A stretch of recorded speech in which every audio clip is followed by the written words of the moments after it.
వినాయక్ కూడా ఆ cinema opening రోజు నాకు బాగా గుర్తుంది. అన్నపూర్ణలో ఓపెనింగ్ అయింది. అయిన తర్వాత ప్రెస్ మీట్లో వినాయక్ మాట్లాడాడు. తర్వాత ఇక నేను ఆ టైంలో నేను ఒక ఆర్టికల్ రాశాను. అప్పుడు ఈవి టాప్ డైరెక్టర్ కదా, మరో వివి వినాయక్ కదా, మరో ఈవివి అంటే మరో వివివి అని హెడ్డింగ్ పెట్టి ఒక ఆర్టికల్ రాశాను. కట్ చేస్తే మరుసటి రోజు పొద్దున్నే వినాయక్, అయ్యా మా నాన్నగారు చూసి చాలా హ్యాపీగా ఫీల్ అయ్యారండి అని తను చెప్పాడు. అది తర్వాత కూడా చాలా రోజుల తర్వాత ఎప్పుడు కలిసినా కూడా అది గుర్తు చేస్తుంటాడు నాకు. సో అలా తనకి మంచి బ్రేక్ కదా అది అనేది.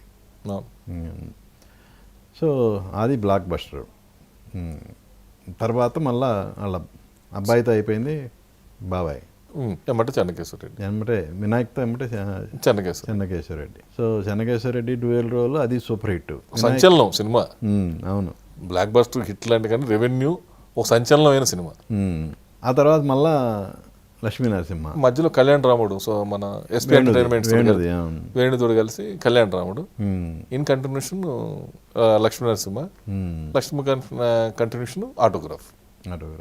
ఓకే, ఇప్పుడు కళ్యాణ్ రాముడు సక్సెస్ఫుల్ సినిమానే. అవును, అంటే సబ్జెక్టు అంటే ఆ టైంలో ఎందుకు అంత బ్లాక్ బస్టర్ అవ్వలేదు తెలియదు, కానీ సక్సెస్ఫుల్ మంచి సినిమా, చాలా మంచి సినిమా అది.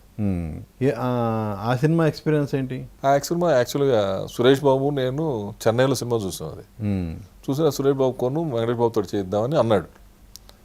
కొన్నాను. యాక్చువల్గా వేణు కోసం కాదు కొన్నది, వెంకటేష్ బాబు గారి కోసం అన్నాను. వెంకటేష్ బాబు గారు చూసి నాకు ఫస్ట్ హాఫ్ బాగుంది, సెకండ్ హాఫ్ నచ్చలేదంటే కొంచెం అక్కడ డిలే అయిపోయింది.